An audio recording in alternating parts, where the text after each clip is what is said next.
هذا التيار الوطني الشيعي سيكون كما قال ضيفي جامع وإصلاحي لكل من الأكراد والسنة والشيعة. هل سينجح في إيجاد طريقه هذا الذي يصبو إليه، وما التحديات التي تقف أمام هذا المسعى برأيك؟ تحية تليق بمقامك الكريم سيدات الفضليات سادة الأفاضل، ضيفك من بغداد وكل عام وأنتم بألف خير. حقيقة الحديث عن تغيير المسمى أو تغيير الاسم، أنا باعتقادي أنه هذا لا يثير جدلية كبيرة اليوم في الشارع. أولا تيار الصدري موجود بالعمل السياسي وله جمهوره وله أيضا قيادات اللي تعمل في مفاصل الدولة، موجود عدد كبير من المدراء العامين، وكلاء الوزراء، ما إلى ذلك، الإدارات مفاصل الدولة، القوات المسلحة، ما إلى ذلك، موجود تيار الصدري. هو تيار بالمجمل والمطلق هو تيار كبير له وزنه، يعتمد على سياسة براغماتية واضحة لزعيم التيار الصدري، وموجود في العمل السياسي شاء من شاء وأبى من أبى. لكن أنا لدي سؤال، لماذا في هذا التوقيت تحديدا؟ أولا لعدة أسباب. هناك انفتاح من حكومة السوداني على حل المشاكل بين الإقليم والمركز، هناك انفتاح على حل المشاكل بين السنة واختيار رئيس للبرلمان، هناك نجاحات على الأرض استدركها التيار الصدري واستدركها قائد التيار الصدري لحكومة السوداني، وكان يعني يعول كثيرا التيار الصدري على فشل حكومة السوداني. النقطة الأخرى هو الانفتاح على الولايات المتحدة الأمريكية وتوطيد العلاقة الجديدة وتشكيل علاقة جديدة بين العراق والولايات المتحدة الأمريكية على أساس بعيد على الأقل عن الأطر الأخرى. الشيء الآخر، حديث عن تيار وطني. أولا كلمة الوطني عندما يقوم التيار الصدري، وهذه دعوة من خلال دكتور عصام وكل محبي التيار الصدري، عندما يقوم التيار الصدري بترشيح رئيس وزراء مسيحي، هذا إذا فاز بالانتخابات، وعندما يرشح مديرا عاما سني، وعندما يرشح وكيل وزارة كردي كتيار صدري، أنا أتحدث كتيار صدري سياسي، تيار الوطني الشيعي، عندما يقوم هذا التيار الوطني الشيعي بترشيح هذه الأسماء، في هذه الحالة أستطيع القول أنه تيار وطني.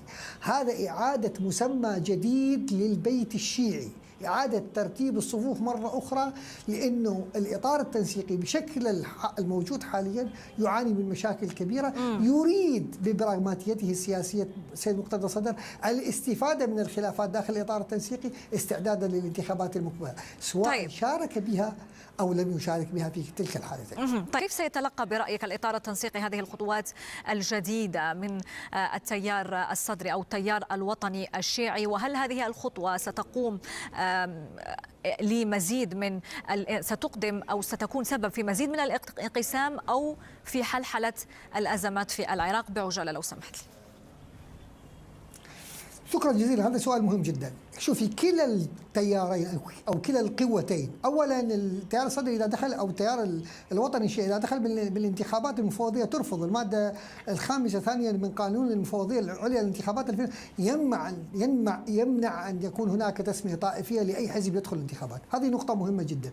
لكن كلا الكتلتين الشيعيتين سواء كان التيار الصدري ومن معه او الاطار التنسيقي ومن معه، كلاهما يشكلان الدوله العميقه في العراق، يملكان اموال ويملكان سلطات وقوى، وبالتالي هذا الصراع بين الكتلتين في نهاية المطاف أنا في تقديري الشخصي وسجلوها علي، الانتخابات المقبلة سترشح أو ستجعل شيء جديد آخر مختلف بين القوى الشيعية، مثل ما سيكون مع السنة وأيضا بالنتيجة مع الأكراد.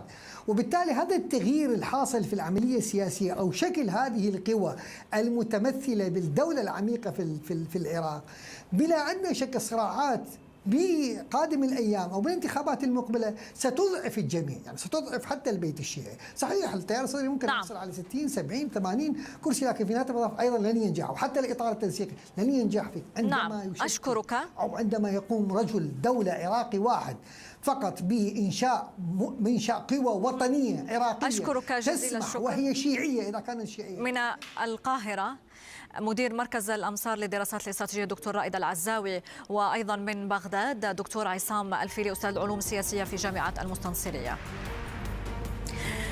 إلى اللقاء مشاهدينا.